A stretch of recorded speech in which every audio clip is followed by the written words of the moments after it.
You are part God, part human. You live in both worlds. You can be harmed by both, and you can affect both. That's what makes heroes so special. You carry the hopes of humanity into the realm of the eternal.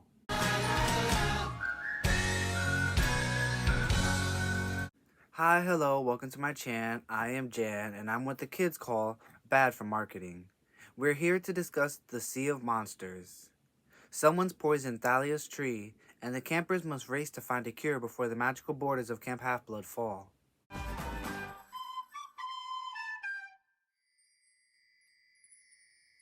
Percy Jackson is having a nightmare about his friend Grover Underwood being chased by a monster. Grover hops into a bridal boutique, but is soon caught. Percy wakes up and rushes to head to school. It's his first year where nothing bad has happened, and it's the last day of school. Percy is hopeful that nothing can go wrong. You sure about that? You sure about that? Percy tells his mom about his dream, and she confesses there's a problem at camp and it might not be safe this year. She promises to explain more after school. Percy goes off to meet Tyson. Tyson is Percy's friend, who is also neurodivergent. He's a big kid for his age. He's attending the school as a type of outreach to homeless youth. He's also a big softy with scars across his back that Percy could not bring himself to ask about. Percy has taken to keeping a photo of Annabeth in his notebook, which is so cute. He has no idea. All day, Percy kept seeing shadows, and then after one class, he hears a girl call his name, but no one is there. That's when they head to gym. Matt Sloan is a bully who picks on everybody, including Tyson and Percy.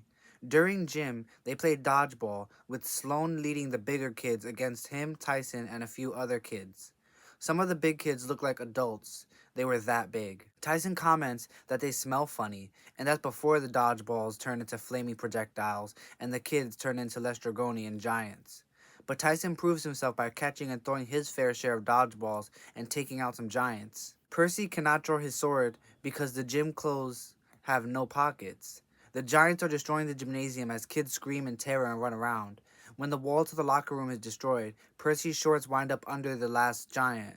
Tyson is knocked into another wall, making a hole to the outside. As Percy dives for his pants, a knife stabs the giant and he disintegrates. It's Annabeth Chase. She's been stalking Percy all morning. She was being chased by monsters all the way from Virginia. She tells Percy to grab Tyson and meet her outside. They escape from Merriweather Prep and meet her in an alley off Church Street. Annabeth asks Percy where he found Tyson and is surprised to learn that he can talk. Number one, how dare you? Annabeth then summons a chariot of damnation to take them to Camp Half-Blood. A gray taxi appears driven by three old women, the Gray Sisters.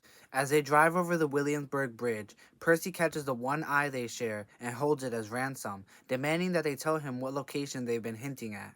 They relent, tell him just as they arrive at Camp Half-Blood the numbers 30, 31, 75, 12.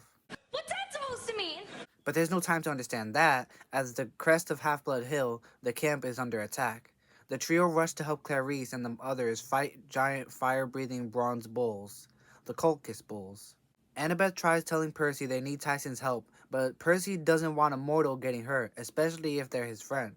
He dives into the fray, but is quickly outmatched, barely able to save Clarice. When a bull threatens to destroy Percy with his breath, Annabeth gives permission for Tyson to go through the barrier and save Percy.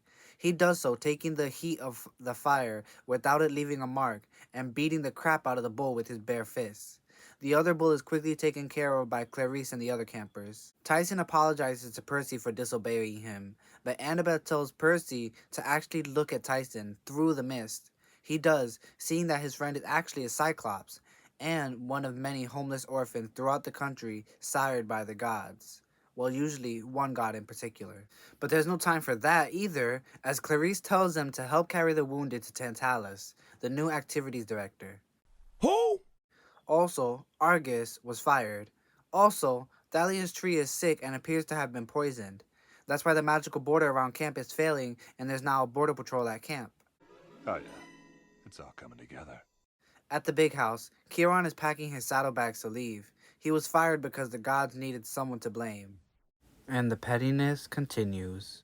He's going to visit his cousins in the Everglades. Hopefully they have a cure, although he hints that there might be a way to help, but it's too risky. He makes Annabeth and Percy promise to stay at camp and to stay safe. At dinner, Percy meets Tantalus. He's a spirit from the fields of punishment, cursed so that he can never eat or drink. He is a rude, cranky man. When Percy offers food to Poseidon, he prays for some help. Tantalus makes an announcement restarting the chariot races at camp, promising rewards to the winner's cabin. Then he asks what they should do about Tyson, except he isn't nice about it the way he says it. Then Tyson gets claimed by Poseidon. He's Percy's half-brother. Percy is embarrassed by the prospect, however, feeling like Poseidon is trying to humiliate him. The days pass by. Annabeth and Percy agree to work on their chariot together because Athena invented the chariot and Poseidon invented horses, so they feel like it should be an easy win for them. But they get into a fight not too long after, Annabeth feeling some type of way towards Tyson and Cyclops. They split up, with Percy saying he'll work with Tyson instead. Percy gets a Pegasus riding lesson from Selena Beauregard, daughter of Aphrodite. He has an easy time of it with his dad and horses and all. Tyson doesn't and winds up crying. The only person who gets along with the Cyclops is Charles Beckendorf, son of Hephaestus. It makes sense because Cyclopses are natural craftsmen, like the children of the Smith god himself. They eventually finish their chariot together, and that night, Tyson asks Percy if he's mad, to which he replies, "I realized I'd been scowling. Nah, I'm not mad." He lay down in his bunk and was quiet in the dark. His body was way too long for his bed. When he pulled up the covers, his feet stuck out the bottom. "I am a monster." "Don't say that." "It is okay. I will be a good monster. Then you will not have to be mad." I didn't know what to say. I stared at the ceiling and felt like I was dying slowly, right along with Dahlia's tree.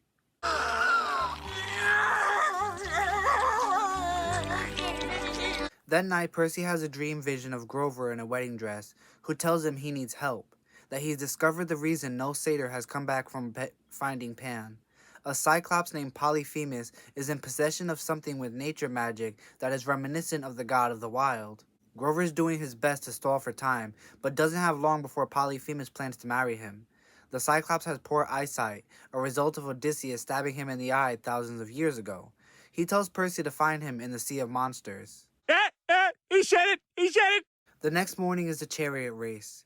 They built the track using the recycled remains of the Colchis bulls, and around the track are thousands of pigeons.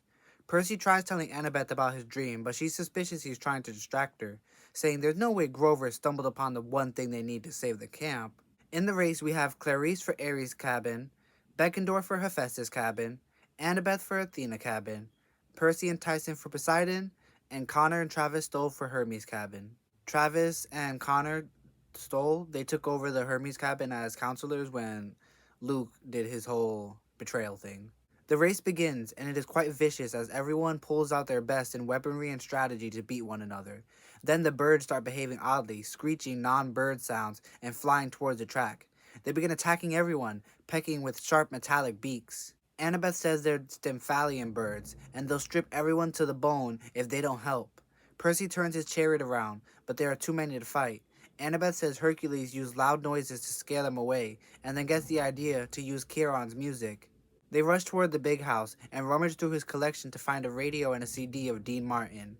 The music works, disorienting the birds and allowing the Apollo kids a chance to take them out. Tantalus then announces Clarice the winner of the race, and plans to punish Annabeth and Percy for being troublemakers, like it's their fault any of that happened. Either way, they're sentenced to kitchen duty, having to wash dishes with the cleaning harpies. They wash with lava instead of water, so Percy and Annabeth have to wear special gloves and aprons. Tyson, being a Cyclops, just dives right in, immune to the extreme heat. As they wash, they talk about Percy's dream. Annabeth explained that Grover must have found the Golden Fleece, capable of curing the land around it. It could even cure Thalia's tree, and Grover found it by mistake because it and Pan radiate nature magic. Percy asks where the Sea of Monsters is, and Annabeth explains how it used to be in the Mediterranean, but it moved west.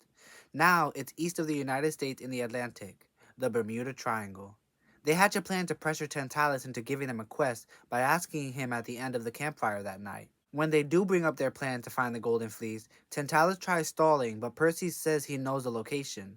The numbers the Grey Sisters gave him are sailing coordinates: 30 degrees, 31 minutes north, 75 degrees, 12 minutes west. Coincidence? I think not! This gets the campers demanding a quest be given, and Tantalus relents, giving a quest to Clarice, who he sends to the Oracle. Then he tells a ghost story about the time he cooked his children and fed them to the gods. Later that night, Percy and Tyson have a heart-to-heart, with Percy trying to cheer up the young Cyclops. When Tyson falls asleep, Percy sneaks out of his cabin and goes to sit on the beach. He's not there for long before a jogger shows up. At first, Percy thinks it's a lost mortal, but then Percy recognizes the man as Hermes, Luke's father. Hermes is able to convince Percy to sneak out and go on a quest regardless. Then he gives him a magic thermos containing wind and a bottle of magic multivitamins for the right time. What's that supposed to mean? He tells Percy that this quest provides an opportunity not just to rescue Grover, but maybe to save Luke too. Percy is doubtful, not believing Luke can change. But their conversation ends as Annabeth and Tyson call out from the woods looking for Percy. Hermes leaves Percy with 3 duffel bags of supplies and tells him there is a ship nearby on Long Island Sound that he needs to catch. Percy is left with 5 minutes to make up his mind before the patrol harpies find them of whether to stay or to sneak out. Annabeth and Tyson find Percy at the same time. Hermes is nowhere in sight. Percy decides it's better to leave camp and risk expulsion. Annabeth doesn't want Tyson to come along. She has a weird grudge against Cyclopses for some reason, but Percy is adamant about bringing his brother along, if only so he doesn't get in trouble when they're gone. You do care. Percy speaks to his father, and they're sent 3 hippocampi to escort them to the ship. They reach the Princess Andromeda and climb aboard, where they find the boat is near empty with no signs of passengers. They sneak into an empty room to rest for the night. Percy has a dream of the entrance to Tartarus and Kronos calling out and taunting him. Then he sees Grover in the cave, where the satyr is able to convince Polyphemus to give him 7 more days. He's been pulling threads loose from the veil to buy more time before the wedding. He tells Percy to please hurry. The next day, they find a strange sight of hypnotized passengers going about their day, oblivious to the monsters that prowl the ship. The trio overhears Luke and decides they can't leave just yet. They have to find out what Luke is up to. They sneak over to the Admiralty suite. Along the way, they overhear more voices. This time, it's Chris Rodriguez from Cabin 11. Who is this guy? He was talking about Ethiopian Drakens in the cargo. Annabeth is wondering what another half-blood is doing there. They spot more monsters in the promenade, some giants, hellhounds, and Scythian Dracanae, or dragon women. They are gathered around somebody's sword practicing on a dummy in a Camp Half-Blood t-shirt. They keep it pushing and reach the suite, where Tyson uses his ability to mimic voices to help the trio overhear the conversation inside, talking about Chiron and how he won't be trusted, but then Luke catches them eavesdropping and captures them. You're busted. Inside the room stands Luke. A sarcophagus covered in ancient Greek sits in the back, and he's guarded by 2 large bear-like men, Agrius and Aureus. Aphrodite cursed their mother to fall in love with the bear as punishment for choosing to join the Hunters of Artemis. More pettiness from the gods. Luke starts monologuing, going on about how Annabeth should join him or perish with the rest of Camp Half-Blood, blah blah blah. He does reveal that he knows about the quest and the coordinates, implying that there is a spy at the camp. Then he starts trying to manipulate Percy into siding with him too, asking if Chiron even told him about the prophecy of what will happen if he turns 16. What's that supposed to mean? Percy mentions that Hermes sent them, which really gets Luke angry. He can't stand even hearing his father's name. Luke mentions that as more join his cause, the stronger Kronos gets. That's what's in the sarcophagus, slowly reforming piece by piece. Then he orders Aureus to take the trio below to be fed to the Ethiopian Draken. As he walks them down, Tyson is able to get the jump on him and knock him away. But someone raises the alarm, and together the 3 heroes run towards a lifeboat, and Percy cuts the ropes holding it up. When they land, he pulls out the thermos of wind to launch them far away from the cruise ship. They're able to send an iris message to Chiron, who appears to be at a party. He tells Percy to watch out for something, and that he can help if they get to Miami after finding the Felice. But their connection is spotty, and then the call drops. They arrive off the coast of Virginia Beach. Somehow the Princess Andromeda was able to travel that far overnight. When Percy is able to tell them how many nautical miles they traveled, Annabeth deduces that Percy has perfect bearings at sea because of his father, Poseidon. Annabeth has them guide the boat into Chesapeake Bay to lay low. Percy docks the boat on a sandbar, and Annabeth leads them to a hideout that Luke, Thalia, and her built together. Percy sends Tyson to look for donuts in the wilderness. alone. Annabeth tells Percy that he reminds her of Thalia. When she tries telling him why she doesn't trust Cyclopses, Tyson returns with donuts. Donuts! They question him and he leads them to a convenience store called Monster Donut. Annabeth is suspicious of the place, telling the boys how franchise locations are linked to the life force of a monster, which is why they pop up so fast. Then she tells them not to make any sudden moves as a Hydra appears. Our heroes try to fight it off, but they need fire to burn the Hydra neck to stop them from reforming.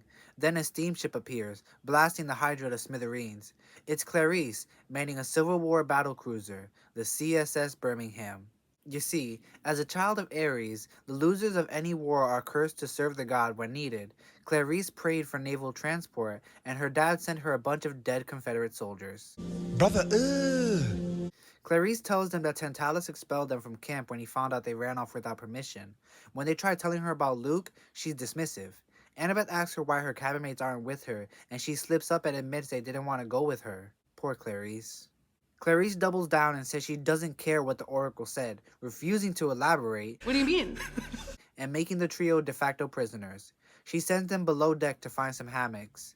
Percy has another dream vision. Shit, here we go again. In the dream, Grover is caught by Polyphemus unraveling the wedding dress train. He drags Grover outside the cave and shows him the fleece, saying how its magic has supplied the Cyclops with free food, i.e., satyrs. Then he gives Grover some wool from his sheep and tells him to finish by tomorrow. The wool is magic, so it cannot be unraveled. Then he drags Grover back into the cave. Percy is woken up by alarm bells, and as he wanders up top, he spots Clarice talking with Ares. The god is cruel to his daughter, saying he should have sent his sons instead. When she tries bringing up what the Oracle said, he is dismissive and makes a move like he's going to hit her, causing her to flinch. As if I needed further reason to hate the god of war. I hate you so much. They're sailing towards the entrance to the Sea of Monsters between the sisters Charybdis and Scylla. Charybdis is a massive whirlpool, and Scylla is high on a cliff and plucks people with her snakes. Snakes. Why did it have to be snakes? Clarice tells the captain to aim for Charybdis. She hopes to use her cannons on it. Tyson comments how the boat is under too much strain, how it's not made for deep water. As they're sucked into the whirlpool, a soldier comes up and tells Clarice that the engine is overheating. Tyson offers to go down and fix it. Percy tries to stop him, but the Cyclops is insistent. Then Charybdis closes her mouth and spits it back out in a huge wave, pushing the ship back towards Scylla, who begins plucking soldiers off the deck. The captain warns that the ship is about to blow, and Tyson is still below decks. Then he is snatched up by Scylla as Clarice orders an evacuation. She and a bunch of soldiers take one lifeboat, while Annabeth readies another one. But then Percy is snatched up by Scylla, and he jabs at her with Riptide. As he falls, the CSS Birmingham explodes, taking Tyson with it. A brave man going in the line of duty like that. Why? Annabeth opens the wind thermal somewhere below, and Percy passes out as he hits the water. He awakens aboard the lifeboat with Annabeth. She had used her skill at crafting to create a makeshift sail from the uniforms of the soldiers. She tells him Tyson didn't make it, and he is filled with grief. He asks her about the prophecy, and she tells him heroes shouldn't learn the future because they try to change it. But she gives in, telling him that a child of the Big Three will reach 16 and be the deciding factor in the fate of Olympus. That's why Kronos kept him alive, in case he's able to get Percy on his side. Their convo is interrupted by a seagull, which they realize means land. They arrive on a tropical island and dock amongst an array of unique transportations like old ships, planes, and more. A woman with a clipboard greets them, welcoming them to the spa. They follow, not sure what to make of it just yet. The woman takes them to meet Cece. Cece is in a beautiful room singing about magic in Minoan. In the room is a wire pet cage full of guinea pigs, somewhat out of place in the elaborate room. Cece tells the attendant Hyla to take Annabeth while she takes care of Percy. She also makes some backhanded comments about their being unhappy and finding their true self. When they're alone, Cece gives Percy a concoction that resembles a strawberry milkshake. He drinks it, of course, and transforms into a guinea pig. As he's thrown into the pet cage, Annabeth comes back looking for him. Cece quickly distracts her, telling her that she'd make a great sorceress like her. She says she's a daughter of Hecate, and recognizes a daughter of Athena when she sees one. Annabeth deduces that she is a sorceress Circe, and that she turned Percy into a guinea pig. She convinces Cersei to give her a moment alone to say goodbye, and when she's alone, she finds Percy's multivitamins and takes one as the sorceress returns. Annabeth draws her knife, and Cersei tries turning her into a shrew to no avail. Annabeth then holds Cersei hostage and throws the rest of the vitamins into the cage. The guinea pigs eat it, turning back into a bunch of guys, including Blackbeard, son of Ares. The pirates begin ransacking the spa, bent on revenge against Cersei. Our heroes make a break for it, running to find a way off the island. Oh, why do I have to run every 8 minutes of my life? Percy spots a sailing vessel, the Queen Anne's Revenge, and they board. Percy discovers at this point that he can control the ship like an extension of his body. He is able to get the ship sailing before the pirates can reach them. They sail on through the night. Annabeth tells Percy why she doesn't trust Cyclops. How, when Grover was escorting them to Camp Half-Blood, he got turned around, and they wound up in a Cyclops lair in Brooklyn. It taunted them using their own voices against one another. That's also the reason the monsters chasing them were able to catch up. It's the reason Thalia was turned into a tree. That's rough, buddy. Percy has a dream that night about Kronos' sarcophagus aboard the Princess Andromeda. A girl with spiky black hair is there too, and she opens the sarcophagus, screaming. Percy wakes up as Annabeth tells him he was having a nightmare. She also tells him they're approaching the island of the Sirens. Annabeth has a plan to listen to the siren song. Are you kidding me? Are you out of your mind? Legend says surviving it makes one wiser, because of course she's the daughter of Athena and wisdom and all that. Percy stuffs his ears and ties her to the mast as they approach, but she uses her knife to break free and he chases her overboard. When he gets to her, he sees what she sees, her greatest desire, to build something even greater than the gods, and to reunite with Luke and her family. Percy uses his water powers to propel them back aboard the ship. Annabeth reveals that the sirens showed her her greatest flaw, hubris. Hubris? Every hero has a fatal flaw, and that Percy should learn to control his, whatever it is. Then they spot the island of Polyphemus in the distance. They spot Polyphemus' sheep grazing when a deer trots into view and is quickly rushed by the sheep, who pick its bones clean. The duo decide to approach from the far side of the island instead and climb the cliff. They also spot a lifeboat from the CSS Birmingham. They take a lifeboat from the Queen Anne's Revenge to shore and climb the cliff on that side to the top, nearly dying along the way, but that's par for the course at this point.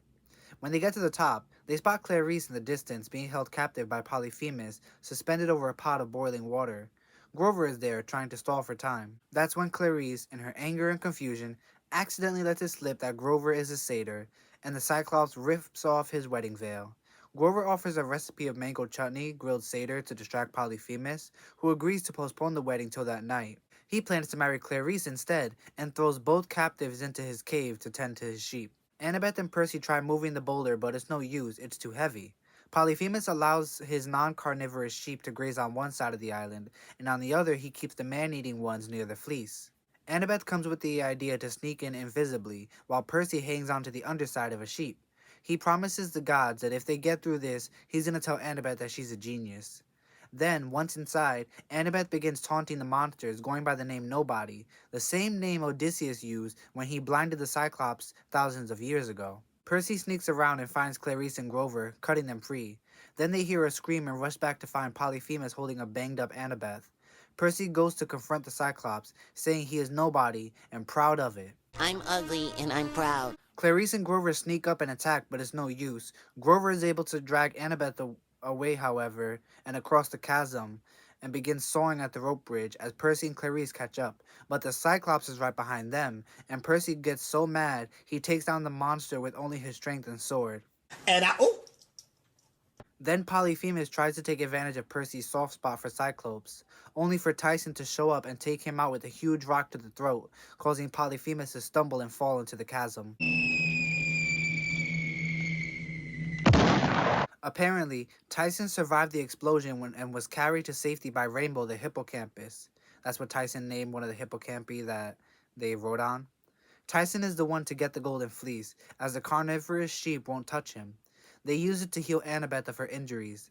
Then they head to the beach as Tyson distracts the sheep. There, Percy calls out to the ship to come closer to that side of the island. Yet as they're about to swim for it, Polyphemus shows up for round 2 carrying boulders and hurling insults at Tyson. Percy and his brother work together to fight off Polyphemus and rush back to the ship, but Clarice's loud mouth gets the blinded Cyclops' attention and he hits it with the boulder, sinking it. Percy and Tyson are able to summon hippocampi to come to their rescue. Before he passes out, Percy keeps his promise and tells Annabeth that she's a genius. They make it as far as Miami before the hippocampi can't go any further due to pollution. Annabeth says they've been gone for 10 days and they need to get back to camp that night if they want to have any hope of saving Thalia's tree. Clarice blames Percy and the prophecy, then relents and tells them what the prophecy actually said. It reads, "You shall sail the iron ship with warriors of bone. You shall find what you seek and make it your own. But despair for your life entombed within stone, and fail without friends to fly home alone." Percy realizes the prophecy must mean air travel, and Tyson has money from the duffel bags from Hermes that they used to buy Clarice a plane ticket and have her fly home with the fleece, which has taken the form of a Letterman jacket. Clarice is shocked at first, but tells Percy she won't fail before leaving in a taxi. Then Luke shows up and ushers the gang aboard the Princess Andromeda. When he realizes Clarice had the fleece, that rhymes, he orders for his steed to be brought up. Percy is covertly able to throw a drachma into a nearby fountain and get an iris message going to Camp Half-Blood, and tricks Luke into confessing in front of the whole camp to be the one who poisoned Thalia's tree, as well as wanting the fleece to revive Kronos. But Luke also implies he wanted them to have the fleece in the end for some reason. Surprise, surprise. Mr. D fires Tantalus right there on the spot, returning him to the underworld ASAP. The call ends, and Percy challenges Luke to a one-on-one duel. It's time to duel! At first, Luke is not taking the bait, but Percy is able to egg him into fighting as Agrius returns with an all-black Pegasus. The fight is not going well in Percy's favor. He's at a disadvantage without a shield of his own. Then all Hades breaks loose when Chiron and his cousins show up, the party ponies. They're able to take out some monsters and rescue the 4 young heroes, and the Pegasus is able to get away. The centaurs bring them to the encampment beside a lake. Chiron was able to track them down with the help of Iris, informing him to their last call. Chiron also talks to Percy about the prophecy, and Percy realizes that's what the fates meant when they cut that thread last year. It's somehow connected to the prophecy. Chiron also tells him that Kronos will destroy him once he's sure he can't turn Percy to the dark side. When Percy asks how he knows so much about the Titan Lord, he tells Percy that Kronos is his father. Spoiler alert. They arrive in Long Island just after Clarice. The camp is full of wounded and destruction after the last 2 weeks, but the mood is filled with hope after the fleece is placed in Thalia's tree and it slowly begins to heal. Chiron places a 24/7 watch until he can find a suitable monster to guard it. Clarice is welcomed back as a hero, laurels and all. Her and Percy still aren't besties, but he is clearly growing on her. The next day, Chiron announces that chariot races will continue. Percy teams up with Annabeth, with Tyson acting as pit crew. Sometime later, while tending to the horses, Percy runs into Hermes. He tries to apologize for not being able to get through to Luke, but the god simply asks Percy if he feels Poseidon abandoned him. When Percy doesn't answer, Hermes tells him this. Hermes readjusted the mailbag on his shoulder. "Percy, the hardest part about being a god is that you must often act indirectly, especially when it comes to your own children. If we were to intervene every time our children had a problem, well, that would only create more problems and more resentment. But I believe if you give it some thought, you will see that Poseidon has been paying attention to you. He has answered your prayers. I can only hope that someday Luke may realize the same about me. Whether you feel like you succeeded or not, you reminded Luke who he was. You spoke to him." "I tried to kill him," Hermes shrugged. "Families are messy. Immortal families are eternally messy. Sometimes the best we can do is to remind each other that we're related, for better or worse, and try to keep the maiming and killing to a minimum." But Hermes is just there to deliver a message from Poseidon to Percy. The letter reads, "Brace yourself." The day of the chariot race, Tyson gives Percy a wristwatch to help protect him. Then he tells Percy that he prayed to their dad for a friend, and their dad sent Percy. The race is a blur of attacking and defending as Percy and Annabeth race towards the finish line. Percy uses the wristwatch, which expands into a celestial bronze shield. They win, Percy accepts and admits that Tyson is his brother, and they all get laurels. That night, Grover says he's got the summer off for helping to clear the way for future searchers by dealing with Polyphemus, and he asks Percy if he wants him to dissolve the empathy link that bound them together, and Percy says no, because he wants to know when his friend needs him next time. Percy finally calls his mother after being gone for nearly 2 weeks. Kieran was able to sort out the legal trouble with Merryweather Prep, but Percy is still expelled. His mom tells him they'll find a new school for him next year. Sometime later, Tyson receives a dream message from his father, telling him to visit for the rest of the summer for an internship at the Cyclops Forges. He tells Percy they'll need the weapons before leaving on Rainbow the hippocampus that very day. That night, a storm rages around the camp. No rain falls inside the magical borders, thanks to the protection of the Golden Fleece. Percy has a nightmare about Kronos taunting him. Then he's woken up by Grover saying something about Annabeth on the hill. They rush to the top of Half-Blood Hill, where a girl is held in somebody's arms under Thalia's tree. But it's not Annabeth lying on the ground. She's the one doing the holding. In her arms is the daughter of Zeus, Thalia.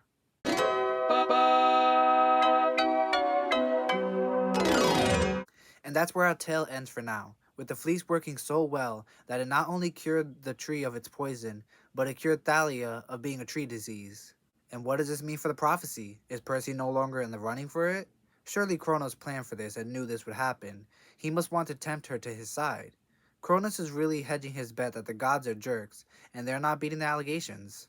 Percy and Tyson's budding brotherly relationship was adorable and painful to watch. Family can be messy, but sometimes it's worth it. But that's all I have to say for now. We have more reading and discovering to do with the next book, The Titan's Curse. I'll catch you all in that one. Don't forget to leave a like, comment your thoughts or feelings below, and subscribe to my channel if you haven't already. Bye!